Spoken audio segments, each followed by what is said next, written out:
Today, June 10, is 4 o'clock. And please call the roll. Chairperson Wani Garza. Here. Vice Chair Ted Masiacos. Present. Alderman John Lash. Here. Alderman Emmanuel Llamas. Here. Alderman Brandon Tolliver. Here. 5 present. Okay. Approval the minutes for 24-0415 for May 28. So moved. Second. Motion Alderman Lamas, second Alderman Lash. All in favor say aye. Aye. Okay, motion passed 5-0. We have public comments? No, we do not. Okay, can you please read the first item in the agenda?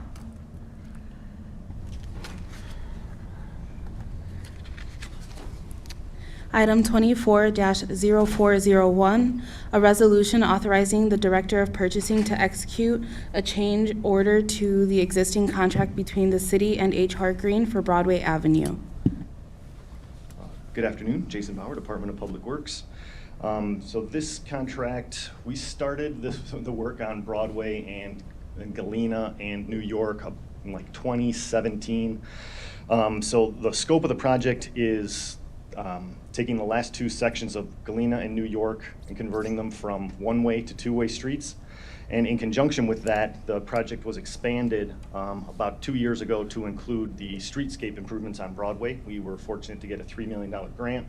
We've already started some of those things. We've been to committee and we've sought approval for some of the electric relocation and some of the vault filling in the corridor.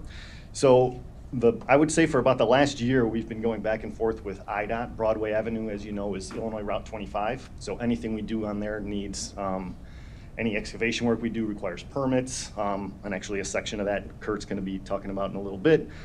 He's getting a permit on that now. We've been working on permitting these improvements and going back and forth with IDOT, with them dictating what they wanna see, which didn't exactly mesh with what we wanted to see. So for about the last year, we've just been going back and forth. We finally come to an agreement and the consensus on what the geometrics would be. But in doing so, the consultant, H.R. Green, has just been doing various iterations, new intersection designs, new drawings with new geometrics, back and forth and back and forth. So we're at a point now where we can finally move forward and finalize the design, do the streetscape, put the final intersection design studies together, and get all that permitted. We're hoping that we can have that done so that we're bidding this project in the winter and get under construction. Hopefully by spring, we'll have all the vaults filled and we can move forward. That'll all help expedite and make this project go a lot faster once we're removing all the sidewalks and the paving. So as part of the streetscape improvements, we're going to be removing all the sidewalk. We're going to be redoing, we're going to introduce some different pavers, planting beds, things of that nature, try and focus on some larger areas for gathering spaces with benches and some highlights and things like, excuse me, things like that. So really, yeah, we need to, by approving this contract amendment, we'll be able to get H.R. Green to finish the permit work and then hopefully stay on schedule so that we're working on this next year. More than happy to answer any questions. I know there's a lot going on this one project. I did, late this afternoon, upload some new exhibits that show the limits of where the two-way conversion is and also what the geometrics are that are approved by IDOT along Broadway from Benton to New York. So if you haven't refreshed or seen that yet, those I just uploaded about an hour ago. Comments, questions? Yes, Jan? So this whole thing may have started before I came on the council. I've seen the electric, the water, and the backfill that you just mentioned. Has the council ever received a overall presentation or voted to sort of go in this direction and have any idea what this is going to look like prior to me coming on the council or at any point? Yeah, we did have public open houses when we started the streetscape portion of it. It was kind of in putting it together with the two-way conversion. There were public meetings on that as well. So all of this has been presented. The reason that they jive together, and we can't do the streetscape without the two-way because of all the different changes that are going to be happening at the intersections. So when we came forth and announced that we got the grant, we did provide a summary at that point in time. Do you know roughly? You know That- roughly when that is. It Do you might- know roughly when that is? So Yeah, I want to say it was can go back. maybe 2 years ago. I can look back and Okay. see. I'll go look in my own Yeah. time, but. Yeah, and we can find some of the exhibits and the notes from the public meeting. We're going to have another public meeting too as a part of this.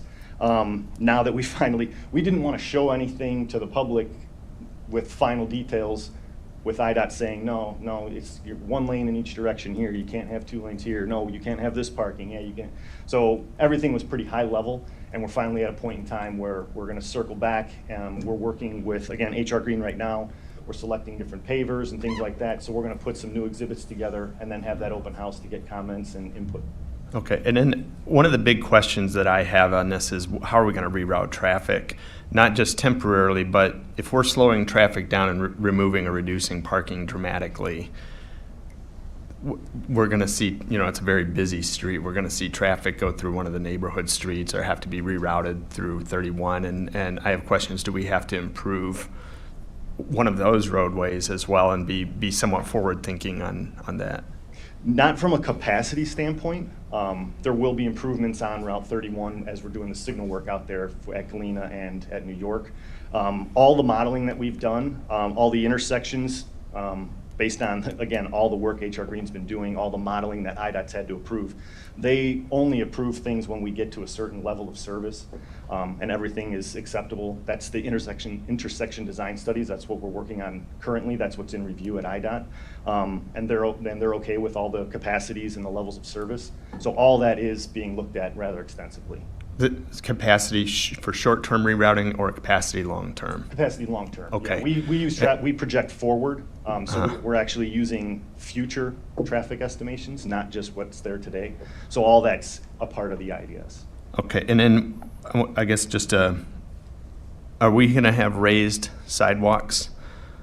Somewhat like Plainfield does. I'm not sure if you've been to their downtown, but it's a typical way to slow traffic because you're putting more at the intersections? Yes, at the intersections. So again, Crossing so- Broadway. So this being IDOT's jurisdiction, they're not going to allow any type of speed table at the crosswalks. They are going to let us do, like we can highlight the sidewalks, we can do different materials. Right now they're saying that they'll allow us to do like a colored concrete, so something with a little more visual interest. But again, the way the signals work on Broadway and the way the timing works and the way they all work together, it really doesn't benefit anybody to blast and try and zip through because you're going to go at the progression of the lights because they're only 400 feet away for those 4 blocks. So, Sure. But all that was looked at and yeah, they looked at it in conjunction with the removal of the parking. They had us heavily investigate a road diet where they wanted just 1 lane in each direction all the way through town. We were able to get them to agree with us that it made sense in some spots and not others. So there will be, once you get south of like Downer, then it does get to 1 lane in each direction, which is Yep. what you have further south on 25 anyway. But right now it's so, that area like from New York to Downer, we were able to get them to leave, let us have 2 lanes in both directions there. But again, there won't be any parking in that section. The whole section between Downer and Yes, you pick up, the New parking York, will or- start now south of Downer. That's where the first spot we can have it. They, right now, if you can visualize it, we call it the hourglass. So at the intersections, you've got, your 5 lanes, and then in some spots, it happens rather quickly, like 20, 30 feet. Now, all of a sudden, you're at Yep. 4 lanes to let the parking in, which it's just contributed to so many accidents. I mean, the number of side swipes and lost mirrors in that specific area, they're just like, we have to get rid of the hourglass, which makes sense. And overall, it'll work better from a, there'll be longer storage in the turn bays. Right now, if you're trying to turn at New York, you know that traffic backs up and you're basically sitting behind the 2 or 3 cars that are trying to turn left. So I think geometrically, we're happy with all of the compromises that we've made with IDOT. And again, the signals all show that they're going to work as good, if not better, under the new situation. So, And and then that's how- with the projected traffic. how far are we planning to resurface the whole thing when it's done? Just north of New York, as far as we have to go to, we're gonna, by the time we do the curb improvements and some storm sewer work, so probably not all the way to Spring, but possibly all the way to Spring, and then not too much farther south on Benton either, maybe just to the viaduct, somewhere in that area. And then what happens to the trees? Sorry, just curious on Broadway specifically. Yeah, so the trees on Broadway that we've had horrible luck growing because of all the vaults, they're basically, if you can envision what these basement vaults look like, it's all open under the sidewalks, and then you Right. get to where a tree is, and then there's like a cinder block wall that's like 5 by 5, so everything's just been dying. So we're gonna focus on different types of plantings. We're gonna see if we can find areas that make sense to put bigger trees in. But the majority of the planting is gonna be more low-level type plantings. There's gonna be a lot. We're gonna try and get as much planting bed in, like if you visualize what you see on Downer through town, you know, like that type of planting. Okay, I don't have any other questions, Madam Chair. Yes. Thank you. Yeah, thank you, Madam Chair. Mr. Bauer, I appreciate you picking up my phone call and talking to me about this project. It looks very exciting to continue and see it coming to fruition, because I voted on a proposal to design what we have it today, which is causing a lot of problems with cars getting hit on their, what do I call those windows, those side mirrors. That's a big issue up and It's down right that street. Right outside our office. You can hear Yeah. them when they happen. So I think this is going to help out tremendously. I just want to make sure it's not a major change in regards to parking. You're removing some, I would think, right? Because we just had an opportunity to look at these plans. You just uploaded them within the last hour, so that's why I'm going to ask you this question. Yeah, sure. So again, that north block, that's where you're going to see the biggest change. And then as we transition, once you get, you know, into the, when you're south of Galena, we start to pick up more. By the time you're at Downer, then we fully transitioned to the 1 lane in each direction. So everything from Benton to Downer is going to be about the same, and then reduced with, like, we're thinking more like designated loading zones on that next block. Okay. And then when you get to the third block, we just expanded Lot F, which is on the back side of on the west side behind those buildings. We just expanded that parking. And if you recall, like 2019, I believe, or 2020, we did Lot E, where we reconfigured that to get better parking behind those buildings. And not too long ago, we were here at this committee for the Joko lot, which is a lot that the city just acquired.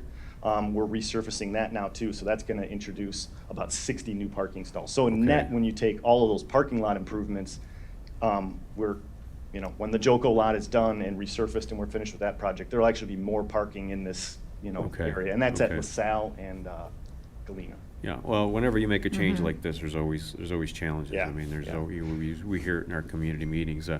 Would you say, about 10 to 15 percentage of decrease there on Broadway? No, for I'd say it's example? probably a little bit higher. You're probably closer to like that 30-ish%. Okay. I think when we were looking at it, we were down maybe 20 stalls. But again, the Joko lot in and of itself, that's Okay. there's some of those are committed to rental agreements, but that's 60 stalls that weren't here, at this time last year. So that was part of the urgency of getting that project done and finished before this Okay. really gets underway. All right. And final designs, correct me if I'm wrong, you said that they're still to be worked out, and community input is going to Correct. be welcomed and also sought after as well, correct? Yep, 100%. Okay. Fantastic. Well, I appreciate you updating these drawings, albeit even an hour ago, and Sure. giving us a more concrete idea of what you're doing, and also for our committee members here next week. No problem. Thank you, Madam Chair.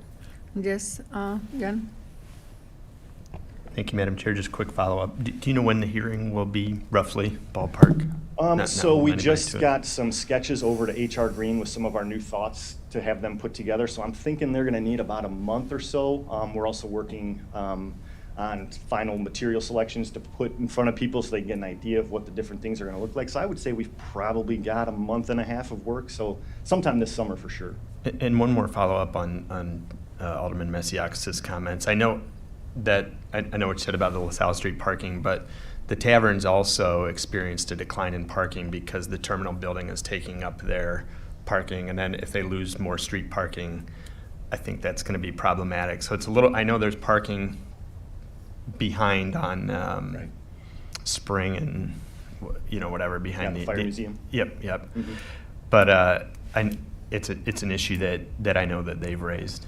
Well, and we're hoping too that with the casino relocation, that maybe maybe there's not quite as much as demand in that Lot F which is where the terminal building, that lot you referred to, Lot F, right behind the tavern.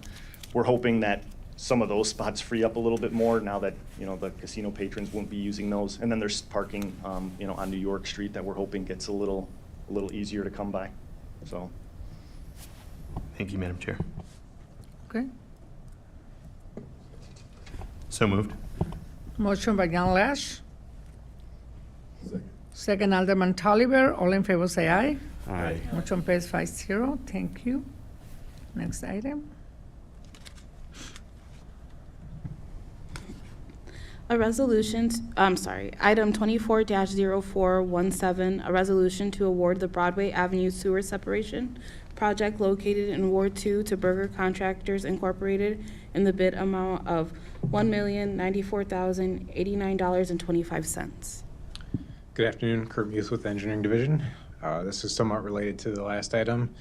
This is the last big underground piece ahead of the streetscaping project. There are some structures, some storm structures, a few just south of Galena, all the way up to Spring Street that are still connected to the combined sewer. And with those connections, getting stormwater contributed to those pipes in that system, and you're also getting odors and smells coming from those structures that are not always pleasant. So for several reasons, we'd like to install a separate storm sewer to remove those structures and have a dedicated system to get stormwater out to the river. This project proposes a new outfall. There's a strip of grass north of La Quinta where we install a new pipe to the river and pick up primarily the New York intersection, head east over to LaSalle, pick up some inlets there, and then head south on Broadway as well. Most of the work, other than a few intersection crossings, are kind of on the outside lanes where the parking is. So try and push traffic towards the middle two lanes as we do different phases. Keep it open as much as possible to keep traffic flowing and do temporary closures as opposed to the more permanent closure we had last year with the water main project where we shifted traffic permanently. So should be a little bit quicker. The pipes are a little shallower and a little smaller. So we went out to bid. And again, Berger, who got the water main project last year, was again the low bidder. They had a lower bid than the second bidder by about 13%. Confident they can perform the work, and I'd be happy to answer any questions at this point. Comments, questions? Yes? Thank you, Madam Chair. I don't have any specific questions, but are we digging on this project, or is it just where they're going in and adding lining? Oh, there will be brand new pipes. So Okay. we will be digging. And which pipes. side of Broadway are those on? Both sides. Because of the existing utilities, there are spots where I'm actually running parallel pipes on both sides to pick up inlets. It was tough at times to cross with the different depths and the different conflicts, so there's going to be pipes on both sides. Okay, well, this might be a question for somebody else, but when they do the electric, are they also digging? I'm guessing. The electric slash cavity filling. Most of that will be in spots for each vault. So I don't think it will be the same type of mainline trenching. It's going to be small spots in the sidewalk to open up access to fill those, and most of the electric work I think is within the vaults themselves. So it's not going to be as disruptive. So it'll be a lot closer to the sidewalk. Yeah. Okay, so they don't have to happen in conjunction, is the, I don't think they'll be in conflict. I guess we can work together and try and minimize the impact. okay. Between Ian and I, we can definitely try and work with the contractors to make it as seamless as possible. And I think when we replace a water main, Alderman Mesiakos raised a good question about notifying the businesses, sort of to give them some heads up of when we're going to shut that down. I mean, I know all of them were contacted on the water main and they have an idea about the larger timeline, but I think that would be might be necessary as we go through this again, it sounds like. Yeah, depending on the vote today, I would reach out to them within the next week and give them a heads up that it's headed towards city council, and give them a time frame. The construction window I proposed in there was August and September to get it done before Luminara and get it all wrapped up back up. So that's what we're looking at. Hopefully they can do a little bit better job patching it in too. It's pretty rough. I do have a little extra quantity for patching to touch up some areas, but when it was kind of rough to begin with, so it's hard to Right. put too many Band-Aids on it. Yep. Thank you. Okay, no more questions? So moved. Motion approved by Alderman Lash. Second. Second Alderman Tolliver. All in favor say aye. Motion passed 5-0. Next item.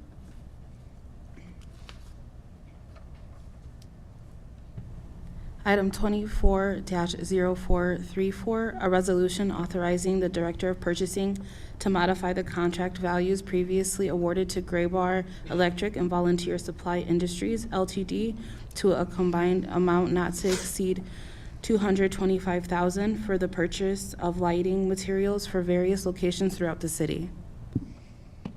Good afternoon, Ian Wade with the Engineering Division.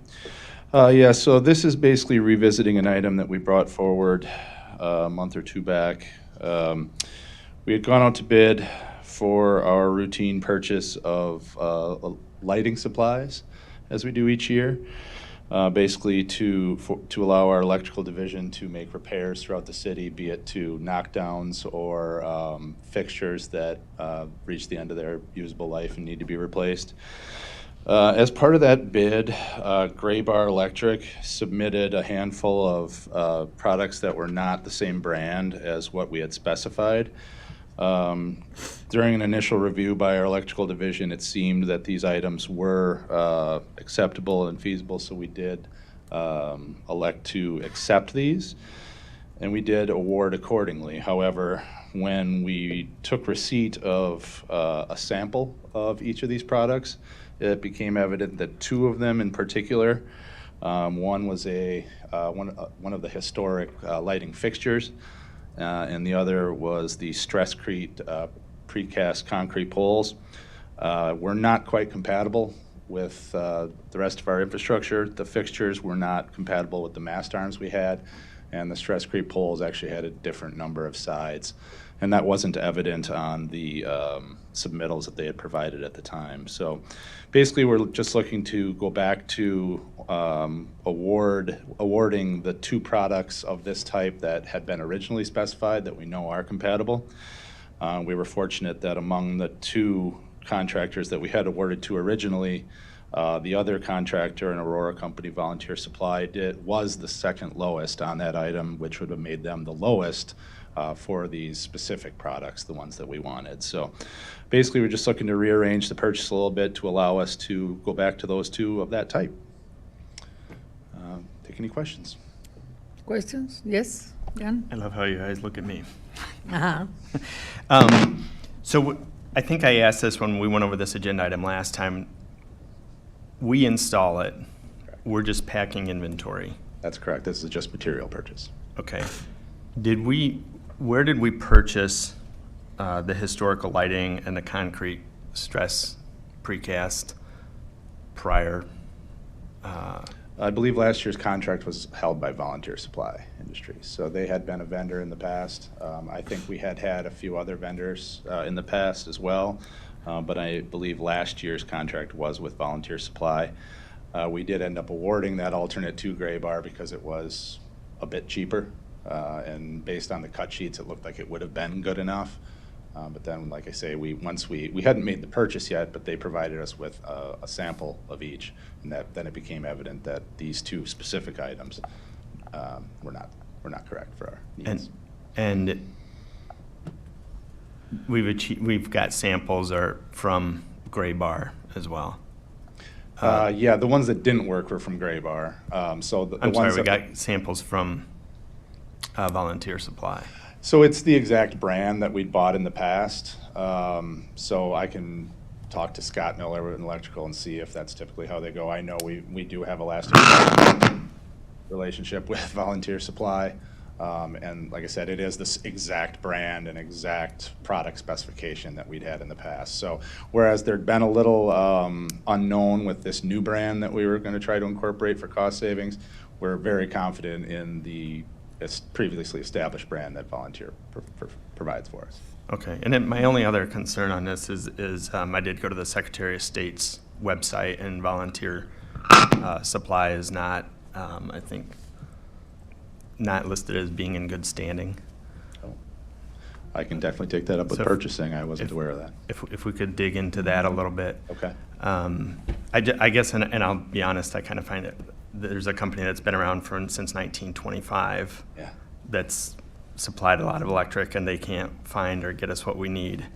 And here's a company that's been around since 2017 that just happens to be a recent company in Harish's building and has a little small office, and they are able to get it to us. I guess I would only just be that it's the specific brands. You know, one of the things we tried to do even over the last 5-6 years is kind of standardize the brands that we'd used across the city. So we were kind of going to go out on a little bit of a limb with these product alternates in order to save some costs. But in a way, it's nice to be able to revert back to being consistent with what's in our inventory now.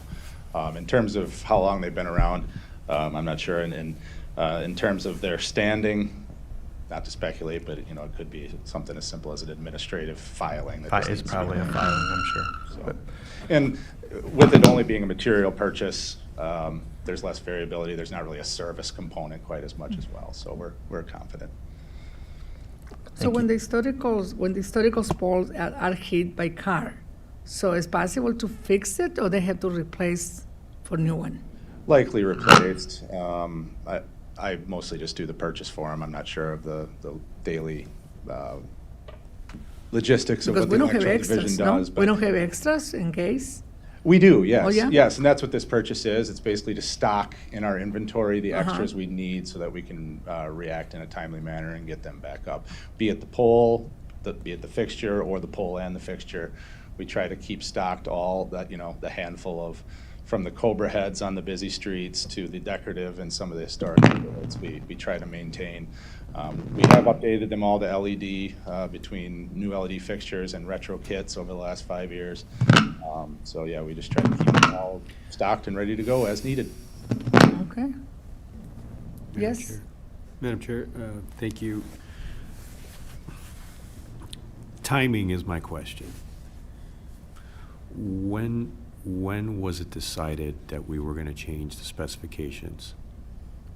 Before or after we accepted this bid for Gray Bar, right? Was the company that provided Yeah. off-spec?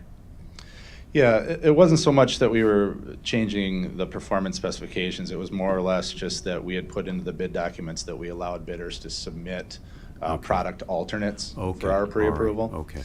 And our electrical division folks did review the submittals that they'd provided, Okay. and those submittals didn't clearly show the discrepancies that we then came to realize once we took Okay. receipt of a sample. All right, okay, all right. I appreciate you clarifying that, because it just didn't make. Yeah, so just really quickly, on that point, so in the bid process, we spec out the pole that we have and the manufacturer that makes it, and they're only, it's kind of like sales, regional sales, like there's one. Do you have a supplier mic there? that has that one. Sorry, do you have a mic? We can't hear over here. So what we did, we spec the one that we have. So if you go outside and you see the 14-foot poles that are all up and down Water Street, there's really only one person that makes it with all those various specifics. We did allow in the bidding for other vendors to say, hey, I don't have that exact pole, but I have something that's really darn close. Will you accept it? We got the cut sheets. We looked at it. They looked similar, but the problem is the bolt pattern on the bottom that actually attaches it to the foundation. So when we get a knockdown, the guys will come out, they'll take it away, they'll install a new one. Very rarely does that also include a new foundation. So we just want one that fits on the bolt pattern that we have and looks the same. And there was another fixture that has a mast arm that attaches to the top for the light to hang out, and that didn't fit. And we've got a bunch of those. So to make sure we can that everything jives with the stock that we have. We're like, hey, you know, Gray Bar, thanks a lot. And we do a lot of work with Gray Bar. They're a great company. We were just here last week, or last INT, authorizing a purchase to go with Gray Bar. We've got a great relationship with them as well. It just so happens that this particular fixture is just not going to work for us. I mean, in a brand new application, that's fine. We don't have a lot of new downtown streetlights going in. It's more often knockdowns, and we want to be able to, as quickly as we can, plunk them right back down on the same foundation with the same bolts and get it back in service. Okay, So- well, I appreciate that explanation. Sure. Thank you very much, Madam Chair. Okay. Just a quick follow-up to that. I'm probably going to have a few more questions, like who's the manufacturer. I can submit in an email. I'll do it this afternoon, so there's no further delay. But I'd like to make a motion to Okay. move forward without recommendation, which allows it to go to Cal. And then we could hear back about the status and give us some time for additional questions. Get you whatever information you Okay. need. Motion by John Lash, Second. second Alderman Tolliver. All in favor, say aye. Aye. Okay, motion Thanks. pass. Okay, next item.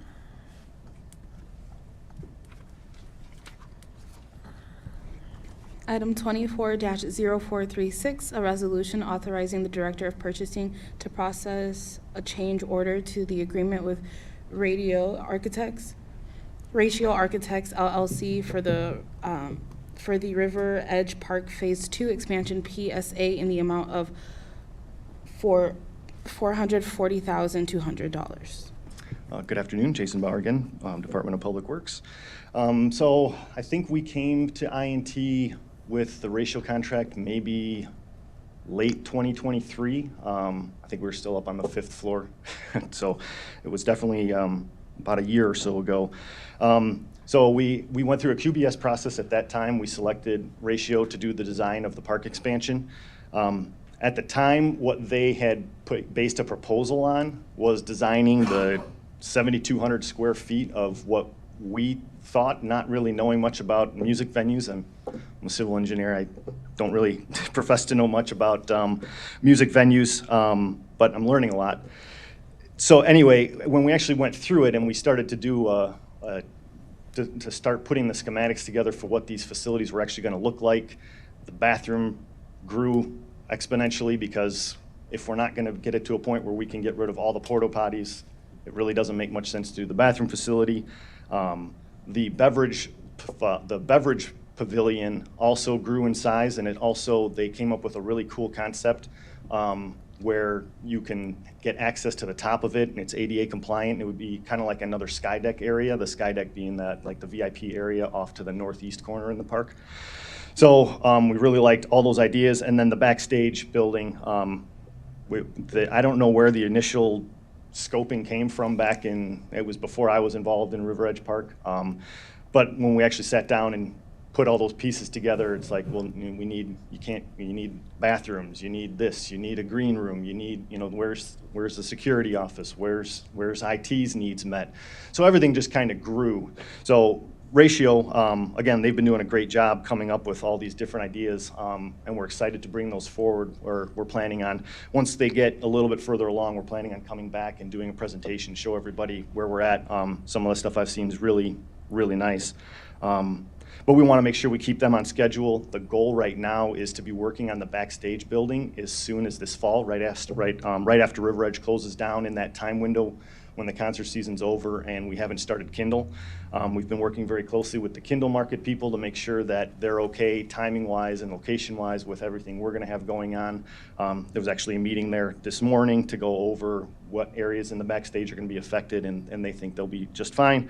So the goal is that building has the longest lead time for construction, so we want to get that one started this fall, and then everything else would start up as soon as Kindle is done, because they're significantly more impactful to that. And as we know, with the success of the market, we want to make sure that, I think they said they were in the hundreds of thousands of visitors last year, and we want to keep that growing. We don't want to affect any of that, so we want to make sure we're keeping the Kindle folks apprised of everything that's happening. So again, it's not so much that they didn't put a good scope together in the first place. We just didn't really, I don't think we exactly knew what we wanted. And I think I put in the memo, we were originally looking at a little over 7,000 square feet. and we're actually more like 24,000. So everything grew, and I think it's going to really fit the needs better. It's got a lot more storage space available, so everything that they're losing storage-wise backstage, they're picking up elsewhere. So I know we're really excited about it, and certainly more than happy to answer any questions. So they want to expand the stage and the room, the little rooms, on the side for the artist or whatever, right? So they want to expand to the north side? Yeah, so it's North actually side of back- the stage? It's backstage. It's behind the stage. So the entrance to get to the backstage area Uh-huh. where all the tour buses and everything load and unload, the building just to the north of that is called, that's our combined sewer overflow treatment facility. So we own all of that property. So we're actually going to put it closer to the CSO building so that that backstage area is still wide open for the tour buses to get in and out and do everything they need to do. So it's going to be all the way at the north end of that. And yeah, when I have a presentation and show it, and you get a better feeling of it. But yeah, so behind the stage, Okay. back that way. Questions, comments?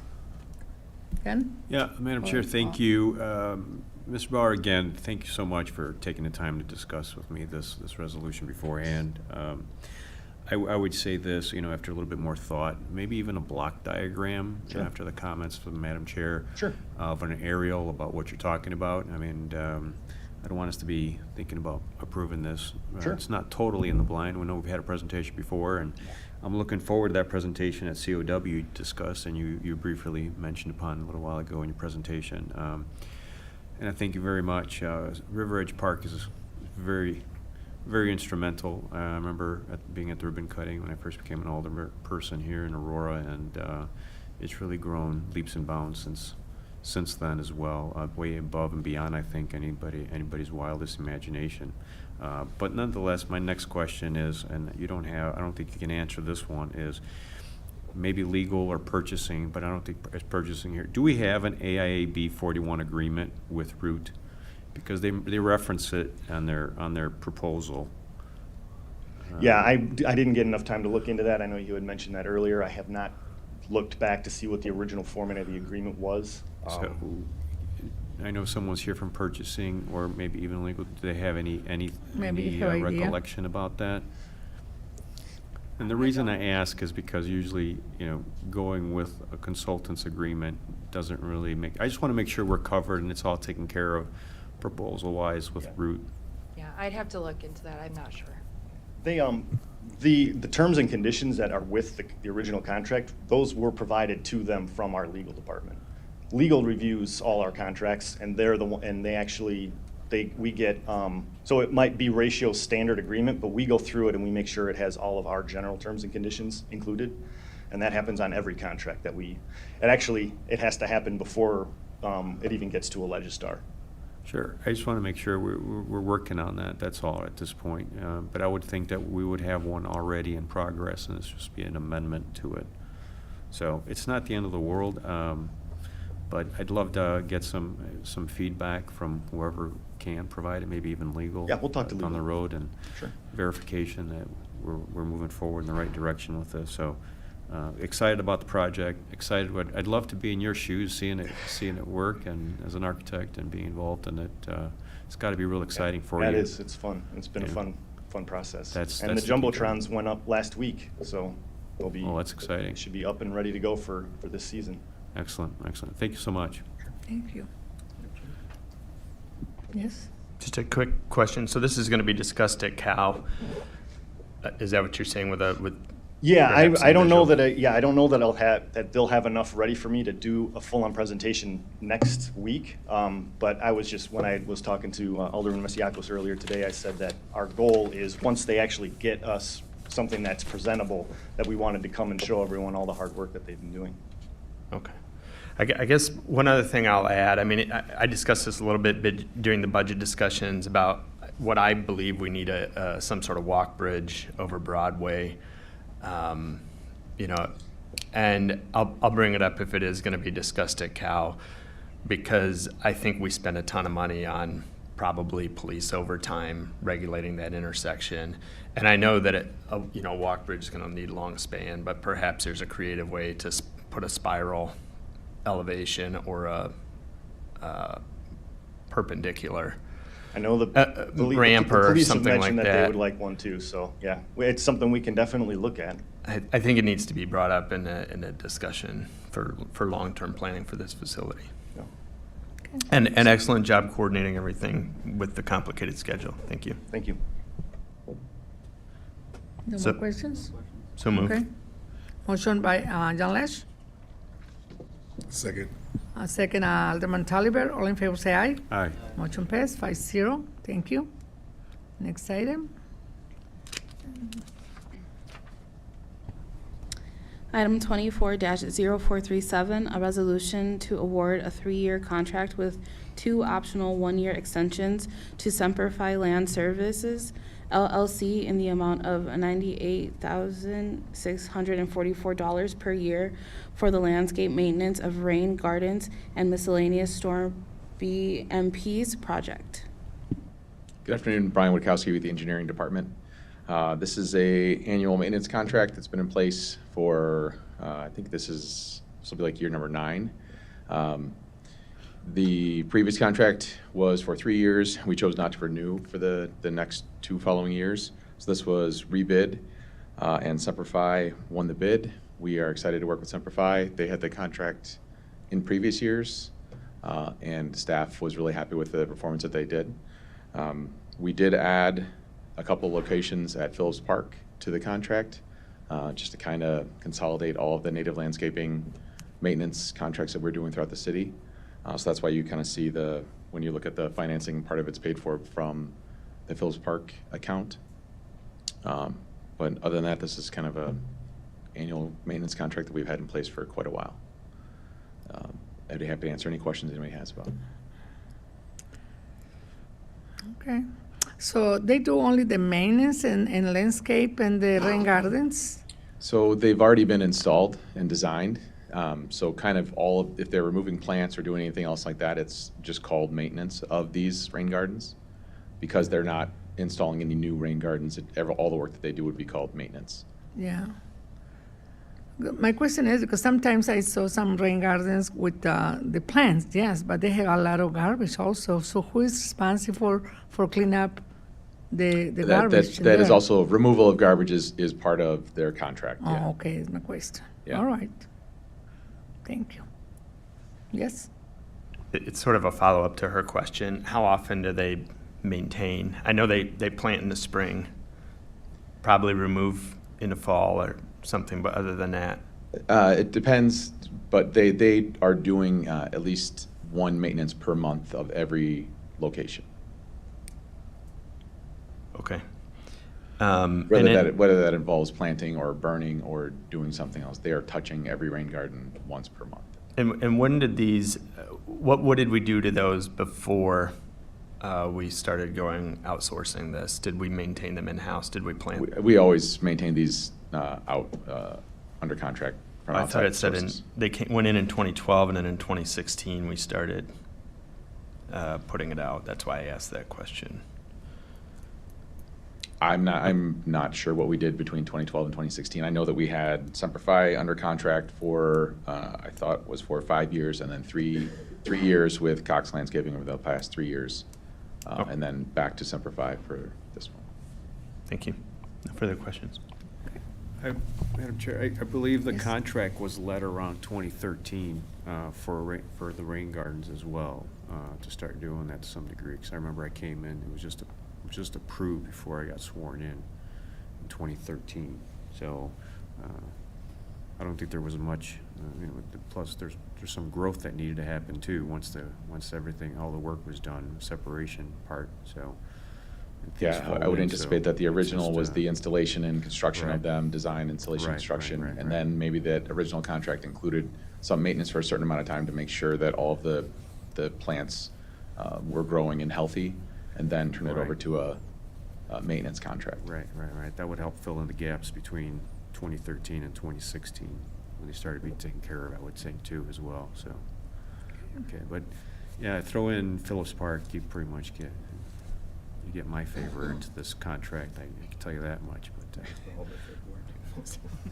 So, but anyway, yeah, thank you so much, Mhm. Madam Chair. Okay. No more questions? So moved. Motion approved by Jan Lesch, Second Alderman Tolliver, all in favor say aye. Aye. Okay, motion passed 5-0. Thank you very much. No more items to discuss? Motion to adjourn. Motion adjourned by John Lash. Second Alderman Tolliver, okay, motion adjourned at 4:47. Thank you very much. All in favor? Okay, all in favor say aye.